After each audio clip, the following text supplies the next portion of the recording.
இப்ராஹிம் அலைஹிஸ்ஸலாம் அவர்கள் தியாகத்தை செய்து உன்னுடைய கட்டளைகளுக்கு கட்டுப்பட்டார்களோ நானும் அதுபோல் கட்டுப்பட தயாராக இருக்கின்றேன் இறைவா என்று இந்த அவையிலே, இந்த பெருநாள் தினத்திலே, இந்த பாக்கியமிக்க இந்த தினத்திலே நாம் அல்லாஹ்விடத்திலே கையேந்தி நம்முடைய சங்கல்பத்தை வைத்து அதுக்கும் நீதான் உதவ வேண்டும் யா அல்லாஹ். என் சங்கல்பத்திலே நான் பலகீனமானவனாக நீ என்னை படைத்து விட்டாய் யா அல்லாஹ். என் உள்ளத்தை உறுதியாக்கு. நான் எந்த நல்ல காரியத்தை செய்ய வேண்டும் என்று விரும்புகின்றேனோ அந்த காரியத்திலே உனக்கு நீ உதவி செய்ய அல்லாஹ் என்று அல்லாஹ்விடத்திலே உதவி கேட்டவர்களாக அல்லாஹ்வுக்கு கட்டுப்படுவோம் என்ற நியத்தோடு நாம் இந்த குர்பானியை கொடுப்போம் என்று சொன்னால், இவ்வளவு நாள் நீங்கள் அந்த குர்பானியிலிருந்து இரத்தத்தை பார்த்திருப்பீர்கள், கரியை பார்த்திருப்பீர்கள், தோலை பார்த்திருப்பீர்கள், அதை சமைத்து பிரியாணியை பார்த்திருப்பீர்கள், 3 நாளைய உப்பு கண்டத்தை பார்த்திருப்பீர்கள். இந்த முடிவிலே இறை அச்சத்தை அல்லாஹ்வுடைய அருளை கொண்டு நிச்சயமாக நாம் பார்ப்போம் என்பதை. அஸ்ஸலாமு அலைக்கும் வரஹ்மத்துல்லாஹி வபரகாத்துஹு. எல்லாம் அல்ல அல்லாஹ்வின் நல்லடியார்களே, இஸ்லாமிய மார்க்கம் நமக்கு தந்திருக்கக்கூடிய 2 பெருநாள் தினங்களிலே ஒன்றாக இருக்கக்கூடிய ஹஜ் பெருநாளுடைய தினத்திலே நாம் எல்லாம் இந்த திடலிலே இங்கு ஒன்று குழுமி இருக்கின்றோம். ஒரு ஊரிலே இருக்கக்கூடிய இடங்களிலேயே அல்லாஹுக்கு மிகவும் விருப்பமான இடம் அல்லாஹுடைய பள்ளி வாயில்கள் ஆகும். ஆனால் அந்த பள்ளிவாசலை கூட விட்டுவிட்டு இன்றைய தினம் இந்த திடலிலே நாம் வந்து இருக்கின்றோம், இங்கே வந்து நாம் நம்முடைய தொழுகையை நிறைவேற்றி இருக்கின்றோம் என்று சொன்னால் அதற்கு முக்கியமான காரணம் என்னவென்று சொன்னால், தொழுகை இல்லாத மாதவிடாய் பெண்கள் கூட இந்த பெருநாள் தினத்தினுடைய மகிழ்ச்சியில இந்த உரையில பங்கு பெற வேண்டும் என்று இஸ்லாமிய மார்க்கம் நமக்கு கட்டளையிடுகின்றது. அப்ப இந்த உரை என்பது மிக முக்கியத்துவம் வாய்ந்த ஒன்றாக இருப்பதை நம்மால் விளங்கிக் கொள்ள முடிகின்றது. இந்த உலகத்தில் ஒவ்வொரு மதத்தை சார்ந்த மக்களும் பல்வேறு விதமான பண்டிகைகளை அவர்கள் கொண்டாடி கொண்டிருக்கின்றார்கள். கிறிஸ்துமஸாக இருக்கலாம், தீபாவளியாக இருக்கலாம், இப்படி பல்வேறு விதமான பண்டிகைகளை அவர்கள் சார்ந்த மதங்களினுடைய சம்பிரதாயங்களின் அடிப்படையில் பண்டிகைகளை கொண்டாடி கொண்டிருக்கக்கூடிய காலகட்டத்தில் இந்த ஹஜ் பெருநாளுடைய பண்டிகையை நாம் கொண்டாடுகின்றோம் என்று சொன்னால் ஏன் இந்த பண்டிகை கொண்டாடப்படுகின்றது, இதற்கான காரண காரியங்கள் என்ன என்பதை, எல்லா மதத்துக்கும் பண்டிகை இருக்க மாதிரி முஸ்லீம்களுக்கு இந்த பண்டிகை என்று ஒற்றை வரியில் இதை நாம் கடந்து சென்று விடுவதா, அல்லது வேறு ஏதேனும் இதை தாண்டி இருக்கின்றதா என்பதை நாம் சிந்தித்து பார்ப்போம் என்று சொன்னால், ஒரு காரியத்தை, அது எந்த ஒரு காரியமாக இருந்தாலும் சரி, அதை செய்வதற்கு முன்னால் ஏன் எதற்கு என்று சிந்தித்து பார்த்து அதனுடைய உண்மையான தத்துவத்தை, காரண காரியங்களை ஆராய்ந்து பார்த்து அதை தெரிந்து புரிந்து அதன்படி செயல்படுவதுதான் பொருத்தமானதாகவும் சிறப்புக்குரியதாகவும் இருக்கும். ஏனென்றால் படைத்த ரப்புல் ஆலமீன் நமக்கு சொல்லி காட்டுகின்றான், குர்ஆனுடைய வசனங்கள் ஓதப்பட்டால் அவர்கள் குருடர்களாக செவிடர்களாக விடமாட்டார்கள், சிந்தித்து நல்லுணர்வு பெறுவார்கள் என்று அல்லாஹு தஆலா திருக்குர்ஆனிலே கட்டளையிடுகின்றான். அன்பார்ந்த சகோதரர்களே, ஹஜ் பெருநாள் பண்டிகையினுடைய கதாநாயகனாக நபி இப்ராஹிம் அலைஹிஸ்ஸலாம் அவர்களும் அவர்களோடு இருந்தவர்களுடைய வாழ்க்கை வரலாறும் நமக்கு பல்வேறு விதமான படிப்பினைகளை நமக்கு அள்ளி தருகின்றது.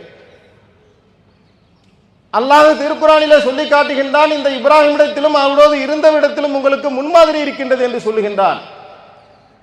மட்டுமில்லாமல் தந்தையிடத்திலே பிரச்சாரத்தை செய்யும் பொழுது தந்தை கடும் எதிர்ப்பை தெரிவிக்கின்றார்கள். கல்லால் எறிந்து கொல்லுவேன் என்று சொல்லுகின்றார்கள். வீட்டை விட்டு வெளியேறுமாறு கட்டளையிடுகின்றார்கள். ஒரு இளைஞனாக இருந்து ஒரு வாலிபனாக இருக்கக்கூடிய நேரத்திலே பெரும்பாலும் அந்த இளைஞன் தந்தையை சார்ந்துதான் இருப்பான். பொருளாதாரத்திற்காக, அடுத்த கட்ட வாழ்விற்காக இப்ராஹிம் அலைஹிஸ்ஸலாம் அவர்கள் கொண்ட கொள்கையிலே உறுதியாக இருந்து கொண்டு தன்னுடைய இளமை வாழ்க்கையை, குடும்பத்தை விட்டு வெளியானார், தாய் பாசத்தை விட்டு வெளியானார்கள். தந்தையுடைய நேசத்தை விட்டு வெளியானார்கள், சொத்து சுகத்தை இழந்து விட்டு குடும்பத்தை விட்டு அவர்கள் தெருவிற்கு வந்தார்கள். வந்ததோட அவங்க வாழ்க்கை நிக்குதா? இல்ல. அடுத்தடுத்த அல்லாஹ்வுடைய கட்டளைகள், ஒவ்வொரு கட்டளைகளிலுமே அவர்கள் சிறப்பான முறையில் எல்லா கட்டளைகளுக்கும் கட்டுப்படக்கூடியவராக இப்ராஹிம் அலைஹிஸ்ஸலாம் அவர்கள் இருந்தார்கள். சமுதாய மக்கள் மத்தியிலே சென்று இந்த கொள்கையை சொன்னார்கள். அத்தாட்ட சொன்னா வீட்டை விட்டு துரத்திட்டாங்க, இனிமேட்டு இந்த வம்பே வேணாம்பா என்று முடங்கி விட்டார்களா? சமுதாயத்தில் வந்து சொல்றாங்க. சமுதாய மக்கள் எதிர்ப்பு தெரிவித்து நெருப்பு குண்டத்திலே தூக்கி எரிகின்ற நேரத்திலே கூட உறுதியாக இப்ராஹிம் அலைஹிஸ்ஸலாம் அவர்கள் இருந்தார். உயிரே போனாலும் சரி, இந்த உலகத்திலே படைக்கப்பட்ட எந்த ஒரு உயிரினமாக இருந்தாலும் சரி, நெருப்பு என்று சொன்னால் கண்டிப்பாக அனைத்து உயிரினங்களுமே அஞ்சு நடுநடுங்கும். பாம்பு என்றால் படையும் நடுங்கும் என்று சொல்வார்கள். ஆனால் பாம்பையை கையில வைத்து விளையாடக்கூடிய பாம்பாட்டிகளும் இருக்கத்தானே செய்யறாங்க. உலகத்தில் எல்லாரும் அஞ்சக்கூடிய விஷயம் ஒன்று இருக்குன்னா அது நெருப்பாக இருக்கலாம். அந்த நெருப்பிற்கு கூட தயாராக ஆனார்கள். உயிரே போனாலும் எரிஞ்சு நான் சாம்பலாக போனாலும் சரி, கொண்ட கொள்கையில நான் உறுதியாக இருப்பேன் என்று தன்னுடைய உயிரையே தியாகம் செய்ய முன்வந்தார்கள். நான் பொறுப்பேற்றுக் கொள்வதற்கு என்னுடைய இறைவனே போதுமானவன் என்று நெருப்பிலே விழக்கூடிய நேரத்தில் கொள்கையில உறுதியாக இருந்தார்கள். அல்லாஹ் அத்தோடு விட்டானா? இவர் கொண்ட கொள்கையில மேலும் எப்படி உறுதியாக இருக்கின்றார் என்று பல கட்டளைகளை கொண்டு அல்லாஹ் சோதித்தான். மனைவியை பாலைவனத்தில் விடுமாறு அல்லாஹ் கட்டளையிடுகின்றான். பாலைவனத்தில் கொண்டு போய் விடுறாரு. நீண்ட காலம் கழித்து பிறந்த குழந்தையை அறுக்குமாறு அல்லாஹ் கட்டளையிடுகின்றான். குழந்தையை அறுப்பதற்கும் தயாராக ஆகின்றார். இந்த வரலாறுகளை எல்லாம் பல 100 முறைகள் நாம் கேட்டிருக்கின்றோம். இதிலே பெற வேண்டிய படிப்பினை என்ன, பாடம் என்ன? அன்பார்ந்த சகோதரர்களே, ஒரு பாலைவனத்தில் கொண்டு போய் மனைவியை விடுகின்றார் என்று சொன்னால் அங்க என்ன நடக்கும் என்பது இப்ராஹிம் அலைஹிஸ்ஸலாம் அவர்களுக்கு தெரியாதா? உயிர் வாழ முடியாது, தண்ணி இல்லாம தாகத்தில் மனைவியும் பிள்ளையும் மரணிக்கக்கூடிய சூழல் கூட அங்கு இருக்கின்றது, தெளிவாக இருந்தது. என்றாலும் கூட அல்லாஹ் ஒரு கட்டளை இட்டு விட்டான் என்று சொன்னால் என்னுடைய விருப்பு வெறுப்பு சிந்தனை யோசனை எல்லாத்தையும் தூக்கி ஓரம் வச்சுட்டார். தன்னுடைய சிந்தனை அனைத்தையுமே தூக்கி ஓரம் கட்டி வைத்து விட்டார். அல்லாஹ் சொல்லிட்டாரா, ஓகே, யோசிக்கிறதுக்கு வேலையே இல்லை. அல்லாஹ் யாருன்னு தான் நான் யோசிப்பேன். படைத்த ரப்புல் ஆலமீன் கருணையாளன், கிருபையாளன், பேரன்பு மிக்கவன், பேர அறிவாளன். நான் என் மனைவி மீது என் மக்கள் மீது கொண்ட நேசத்தை விட என் இறைவன் என் மீதும் என் மனைவி மீதும் என் குழந்தை மீது வைத்திருக்கக்கூடிய நேசம் பெரிது. படைத்தவன் பாதுகாப்பான் என்று உறுதியாக இருந்தார்கள்.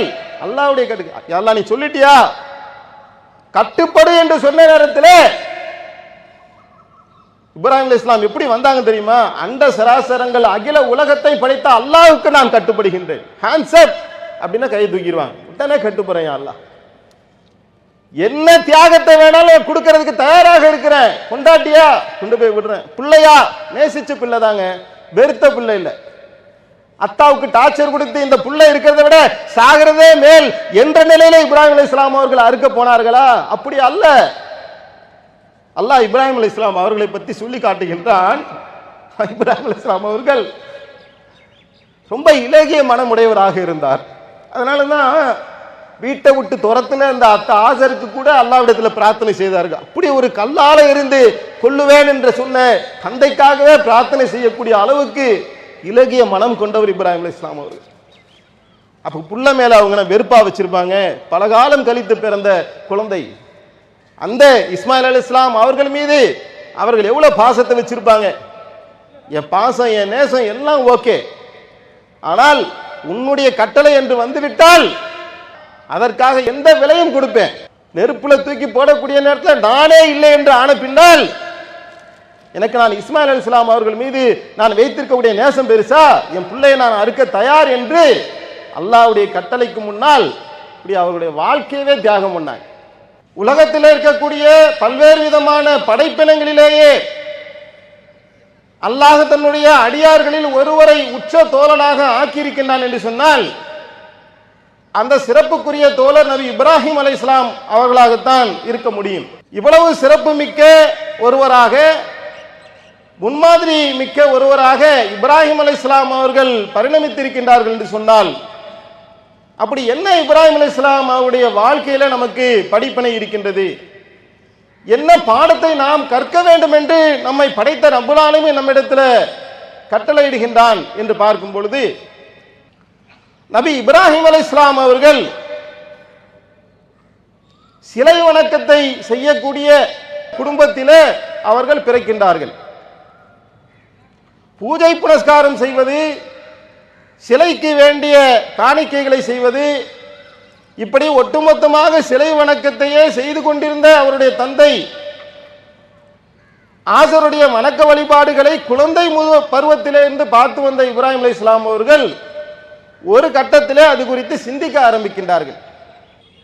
இவற்றுக்கு கைகள் இருக்கின்றது, இதை கொண்டு எதையுமே அவை பிடிப்பதில்லை, கால்கள் இருக்கின்றது, நடப்பதில்லை, நாம் பேசுறோம் அதுக்கு கேட்கறது இல்லை, அது திருப்பி நம்மகிட்ட பதிலும் சொல்ல மாட்டேங்கின்றது, நான் தான் நம்ம கையால இந்த சிலைகளை நாம உருவாக்குகின்றோம், நாமே இந்த பொருளை படைத்து விட்டு இதை எப்படி நாம கடவுள் என்று சொல்லுகின்றோம் என்றெல்லாம் பல வகையில அவர் சுயமாக சிந்திக்க ஆரம்பிக்கின்றார்.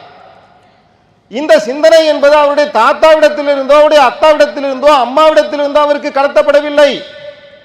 காலம் காலமாக அவர்கள் தலைமுறை தலைமுறையாக சிலைகளை வணங்கி கொண்டு வந்த நேரத்திலே இந்த சிந்தனையிலிருந்து முற்றிலுமாக மாறுபட்டு புதிய பரிணாமத்தை இப்ராஹிம் அலைஹிஸ்ஸலாம் அவர்கள் அடைந்து தன்னுடைய சுய சிந்தனையின் வாயிலாக இது எப்படி கடவுளாக இருக்க முடியும் என்று சிந்திக்க ஆரம்பிக்கின்றார்கள்.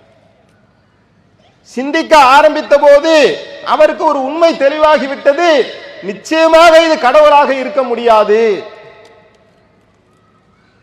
வேறு எது கடவுளாக இருக்க முடியும் என்ற ஆய்விற்குள்ளே நபி இப்ராஹிம் அலைஹிஸ்ஸலாம் அவர்கள் செல்ல ஆரம்பித்தார்கள். உண்மையையும் கண்டறிந்தார்கள், அல்லாஹ் அவருக்கு நேர்வழியும் காட்டினான். அல்லாஹ் குர்ஆன்ல சொல்லி காட்டுகின்றான், இறை நம்பிக்கையாளர்களுக்கு சொர்க்கத்திற்கு பகரமாக அவருடைய உயிர்களையும் பொருள்களையும் நான் விலைக்கு வாங்கி கொண்டேன் என்று அல்லாஹ் சொல்லுகின்றார். இந்த வசனத்திற்கு இலக்கணமாக வாழ்ந்து காட்டியவர்கள் நபி இப்ராஹிம் அலைஹிஸ்ஸலாம் அவர்கள். சொர்க்கம் வேணும், அல்லாஹ்வுடைய அருள் வேணும் என்று சொன்னால் இதுக்கு பகரமா என்ன செய்யணும்? அல்லாஹ் பொருளை கொடுக்கணுமா? தரேன். உயிரை கொடுக்கணுமா? தரேன். இதிலே அல்லாஹ் முன்மாதிரி இருப்பதாக நமக்கு சொல்லுகின்றார். அவர்களும் ஈமான் கொண்டார்கள், நாமும் ஈமான் கொண்டிருக்கோம். விஷயத்துக்கு வருவோம். இந்த வரலாறு காலங்காலமா நம்ம கேட்கிற ஒன்று தான். இப்போ என்ன பாய் செய்யலாம்? அவங்க செஞ்சாங்க, கொண்டாங்க, எல்லாம் கரெக்டு தான். எதுக்கு இந்த பயான்? எதுக்கு எங்களுக்கு எதுக்கு பண்றீங்க? வருஷா வருஷம் இதே இப்ராஹிம் அலைஹிஸ்ஸலாமுடைய வரலாறை பண்ணுகின்ற இது ஒரு சடங்கா? இது ஒரு சம்பிரதாயமா? எதுக்காக இந்த பயானை எங்களுக்கு பண்றீங்க என்று கேட்டால், அல்லாஹ்வுடைய அருளை நான் பெற வேண்டும், சுவனத்தை நான் பெற வேண்டும் என்று ஒரு இறை நம்பிக்கையாளன் விரும்புவான் என்று சொன்னால் அவனிடத்திலிருந்து அல்லாஹ் என்ன எதிர்பார்க்கின்றான் என்பதை நாம் விளங்கிக் கொள்வதுதான் இந்த வரலாற்றினுடைய நோக்கம். அதுதான் அல்லாஹ் முன்மாதிரி இருக்குன்னு சொல்றான். அப்ப நம்முடைய வாழ்க்கையில நாம் இப்ப குர்பானி கொடுக்க போறோம். வாய்ப்புள்ளவர்கள் அல்லாஹ்வுடைய அருளை கொண்டு குர்பானி கொடுக்கிறோம். குர்பானி கொடுக்க முடியாதவர்கள் அந்த எண்ணத்திலேயாவது நாம் இருப்போம். எதை குர்பானி கொடுக்க போறோம்? எதற்கு பகரமாக இப்ராஹிம் அலைஹிஸ்ஸலாம் அவர்கள் குர்பானி கொடுத்தார்கள்? நாம் எதற்கு பகரமாக குர்பானி கொடுக்க போறோம்? யோசிச்சு பாருங்க. அல்லாஹ்வுடைய கட்டளை அவர்களுக்கு தெளிவாக வந்துருச்சு, மகனை அறுத்து பலியிட வேண்டும். அப்ப மகனிடத்தில் சென்று கேட்கின்றார். மகனும் கண்ட கனவை மெய்ப்படுத்துங்கள் என்று அத்தாவுக்கு இணங்கி விட்டார். தகப்பனும் பிள்ளையுமாக அல்லாஹ்வுடைய கட்டளையை நிறைவேற்றுவதற்காக வெட்டுவதற்கு தயாராக ஆகிவிட்டார்கள். இது அல்லாஹ்வுடைய கட்டளை.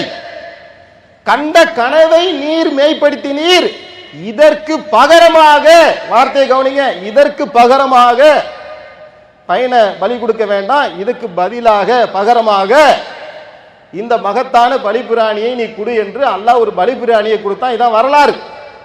அவர்கள் அல்லாஹ்வுடைய கட்டளையை கேட்டார்கள், கட்டுப்பட வந்தார்கள், பலியிட தயாரானார்கள். வேறொரு பலிபிராணியை கொடுத்து அல்லாஹ் அதனை செஞ்சுட்டான், பூர்த்தி செஞ்சுட்டான். இப்ப நாம பலியிட போறோம். எதை பலியிட போறோம்? எதற்கு பகரமாக பலியிட போகின்றோம்? நமக்கு என்ன கட்டளை இடப்பட்டிருக்கு? புள்ளை அறுக்க சொல்லி அல்லாஹ் சொல்லியிருக்கானா? நம்மள யாராவது இப்ப ஏன் பிள்ளைய அறுக்கிறதுக்கு எனக்கு அல்லாஹ் கட்டளை இட்டிருக்கானா? இல்ல. அப்புறம் எதுக்கு நான் எதுக்கு பலியிட போறேன்? அல்லாஹ் எனக்கு வேறு கட்டளைகளை இட்டிருக்கின்றான் இந்த வேதத்தின் வாயிலாக. ஆன்மீகம் என்று வந்துவிட்டால், கடவுள் கொள்கை என்று வந்துவிட்டால், உலகத்தில் இருக்கக்கூடிய ஒவ்வொன்றையும் மனிதன் ஆராய்ச்சி செய்வான். கத்தரிக்காய் வாங்குறதுக்கு கூட ஆராய்ச்சி செய்வான். ஒரு சட்டையை போய் ஒரு கடையில் வாங்குறோம் சொன்னா அதை ஆராய்ச்சி பண்ணுவான். ஆனால் ஆன்மீகம் என்று வந்து விட்டால் ஆராய்ச்சியே செய்யக்கூடாது. காலம் காலமாக என்ன செய்து கொண்டு வருகின்றோமோ அதை அச்சரம் பிசகாமல், கேள்வி கேட்காமல், கண்மூடித்தனமாக கேட்டோம் கட்டுப்பட்டோம் என்று கட்டுப்பட்டு போகுவதுதான் ஆன்மீகம், மார்க்கம் என்று உலகமே இன்றளவும் சொல்லிக் கொண்டிருக்கக்கூடிய காலகட்டத்திலே பல்லாயிரம் ஆண்டுகளுக்கு முன்னால் அறிவு புரட்சியை நபி இப்ராஹிம் அலைஹிஸ்ஸலாம் அவர்கள் செய்து காட்டுகின்றார்கள். சிலை வணக்கத்திலிருந்து வெளிப்பட்டு அவர் தன்னுடைய தந்தையிடத்தில் பிரச்சாரத்தை மேற்கொள்கின்றார்கள். தந்தையை நீங்கள் செய்து கொண்டிருக்கக்கூடிய இந்த காரியம் அது தீமையானது என்று தந்தையிடத்தில் அவர்கள் பிரச்சாரம் செய்கின்றார்கள். தந்தை அவரை வீட்டை விட்டு வெளியேற்றுகின்றார். முதலாவதாக விஷயம், இப்ராஹிம் அலைஹிஸ்ஸலாமுடைய வாழ்க்கையில நாம் பெறக்கூடிய படிப்பினை ஆன்மீகமாக இருந்தாலும் சரி, எதுவாக இருந்தாலும் சரி, அதை சிந்தித்து ஆய்வு செய்துதான் ஒரு விஷயத்தை ஏற்க வேண்டும். குறிப்பாக கடவுள் என்று வந்துவிட்டால் ஆய்வு செய்தே ஆக வேண்டும் என்பதை இப்ராஹிம் அலைஹிஸ்ஸலாம் அவருடைய வாழ்க்கையில நாம் படிப்பினையாக பெற முடிகின்றது. இரண்டாவதாக, அறிவு ஆராய்ச்சி எல்லாம் செய்து முடிச்சாச்சு. அப்ப அதை சொல்லக்கூடிய நேரத்தில் அவர் பல்வேறு விதமான இழப்புகளை சந்திக்க வேண்டிய சூழல் ஏற்படுகின்றது.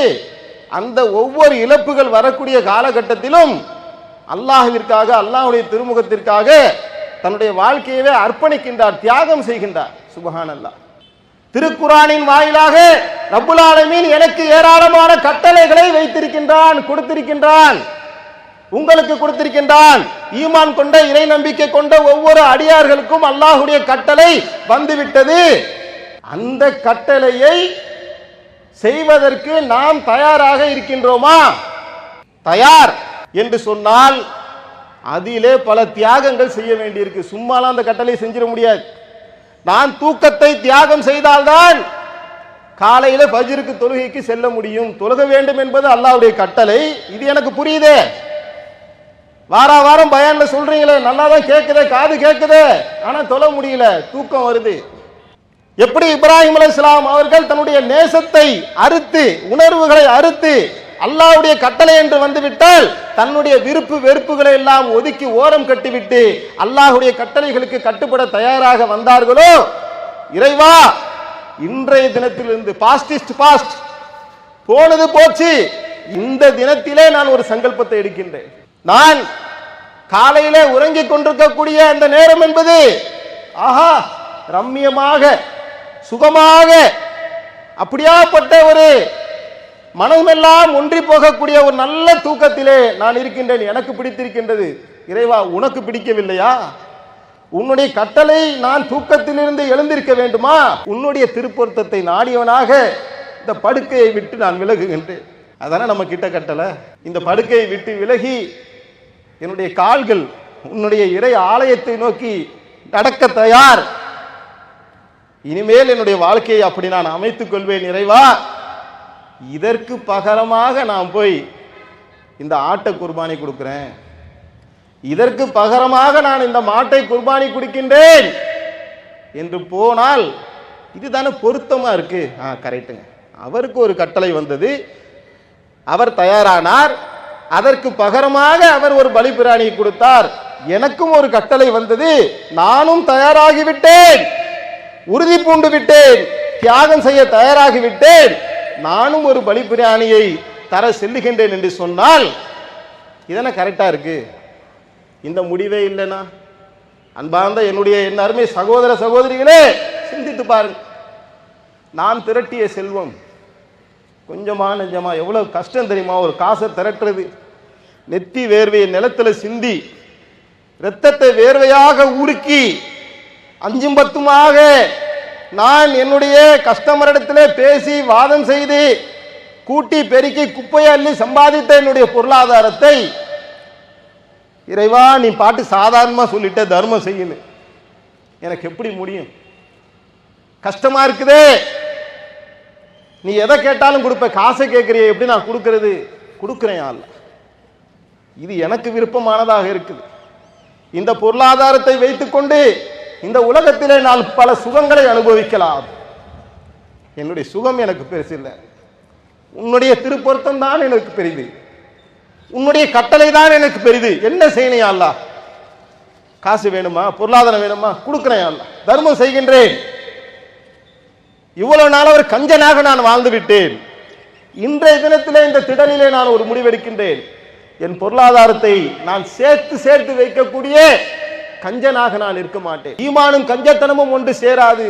ஐயோ, என் உள்ளத்திலே கஞ்சத்தனம் வந்து விட்டதா?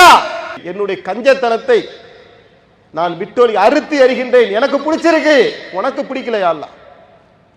எனக்கு விருப்பமான இந்த பொருளாதாரத்தை, எனக்கு விருப்பமான இந்த 10,000, என் மனதுக்கு பிடித்த இந்த தங்க செயினை, என் மனதுக்கு பிடித்த இந்த சொத்து சுகத்தை, என் மனதுக்கு பிடித்த இந்த பொருளாதாரத்தை உன்னுடைய பாதையிலே உன்னுடைய அடியார்களுக்காக நான் மாறி வழங்குகின்றேன். அதுல தான் உனக்கு திருப்தி கிடைக்குமா? இதுக்கு பகரமா தான் சொர்க்கத்தை தரப்போறியா? சந்தோஷம் அல்லாஹ், செய்யறேன். சொர்க்கத்தை கூலியா தருவியா? அதான் அல்லாஹ் வேணும். அதுக்குத்தானே நான் கஷ்டப்படுறேன். இந்த வாழ்க்கை எனக்கு நிலையற்றது. ரப்பல் ஆலமீனே, நிலையான அந்த வாழ்க்கையின் அதிபதியே, அந்த வாழ்க்கைக்காக என் பொருளாதாரத்தை நான் தியாகம் செய்கின்றேன். இதற்கு பகரமாக ஆட்டை குர்பானி கொடுக்கின்றேன், இதற்கு அடையாளமாக மாட்டை குர்பானி கொடுக்கின்றேன். கரெக்ட். அவருக்கு வந்த கட்டளை, அந்த கட்டளையை அவர் செய்ய தயாரானார். அதற்கு பகரமாக அல்லாஹ் ஒரு பலிபிராணியை கொடுத்தான். அது இறையச்சம். எனக்கு ஒரு கட்டளை, அந்த கட்டளைக்கு நான் தயாரானேன். அப்போது என் மனம் சங்கடப்பட்டது. இருந்தாலும் அல்லாஹ்வுக்காக தியாகம் செய்வேன். இதற்கு அடையாளமாக ஒரு பலிபிராணி. Correct, matching, super. ஆஹா, கேட்கறதுக்கே நல்லா இருக்குங்க. உங்க உள்ளங்களுக்கு இது புரியவில்லையா? உள்ளம் ஏற்றுக்கொள்ளதா இல்லையாங்க நம்ம சொல்றது? தான் கரெக்ட். ஆமாங்க, தாங்க பண்டிகை, இப்படிதாங்க இருக்கணும், இதைத்தான் அல்லாஹ் நம்மகிட்ட எதிர்பார்க்கிறான் என்று புரிந்து கொள்ள முடிகின்றதா இல்லையா?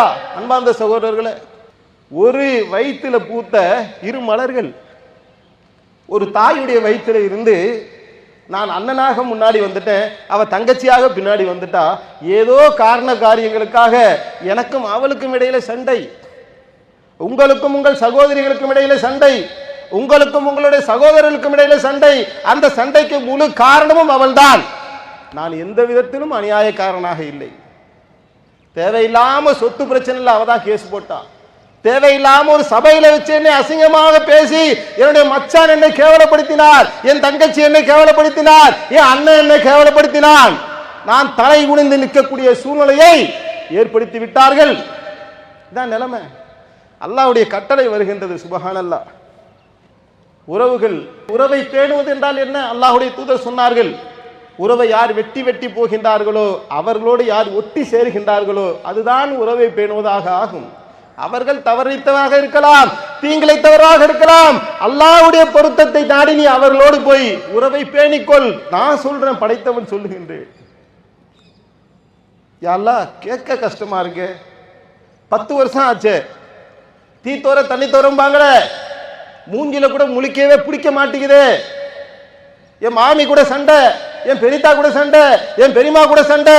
காரணம் எல்லாம் அவர்கள் மீதுதான். இருந்து போகட்டும், நீ சொல்லிவிட்டாயா? என் உணர்வை நான் அறுக்கின்றேன் யா அல்லாஹ், என் உணர்ச்சிகளை நான் அறுக்கின்றேன். ஏன் சொன்னவன் நீ? போறேன் யா அல்லாஹ், என்ன தருவ? அதான் சொல்லிட்டேனப்பா, உடைய உயிர்களையும் பொருள்களையும் நான் விலைக்கு வாங்கிக்கிட்டேன் சொர்க்கத்துக்கு பகரமாக. இந்த பெருநாள் தினத்திலே உன்னுடைய திருமுகத்திற்காக, உன்னுடைய கட்டளைகளுக்காக இந்த உலகத்திலே எங்களுக்குள்ள ஏற்பட்ட சில மனம் ஆச்சரியங்களுக்காக நான் பேசாமல் இருந்து விட்டேன். அதுக்கு காரணம் 1000 இருக்கலாம். ஒரே காரணம் தான் நான் பேசுவதற்கு, உன்னுடைய கட்டளை. பேச இது நல்லா இருக்குங்க கேட்க. Correct, super.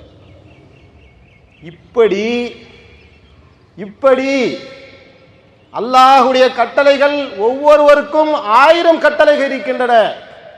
சிலர் சிகரெட் பழக்கத்தில் இருக்கலாம், விரும்பியோ விரும்பாமலோ ஏதோ ஒரு வகையில அந்த தீய பழக்கத்துக்கு ஆளாகிவிட்டான். அவன் முடிவெடுக்கின்றான், இறைவா அது பிடிக்காம என்னால இருக்கவே முடியாது, கை கால்லாம் ஆடும், எனக்கு செத்தே கூட போறேனே, போயிட்டு போகுது.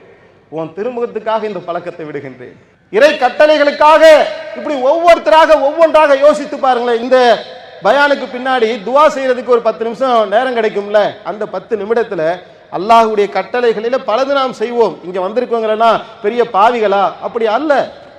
உதாரணத்துக்கு 100ல நாம 80 கடைபிடிப்போம், 20ல குறைபாடு இருக்கும், 10ல குறைபாடு இருக்கும், 20ல குறைபாடு இருக்கும். அந்த 10 என்ன என்பதை கண்டறிந்து முழுமைப்படுத்துவோம் என்று சொன்னான். அல்லாஹ் நம்மையும் நேசிக்க தயாராக இருக்கின்றான். இரு கரத்தை ஏந்தி அல்லாஹு தஆலா நம்மிடத்தில் அன்பு பொழிவதற்கு தயாராக இருக்கின்றான்.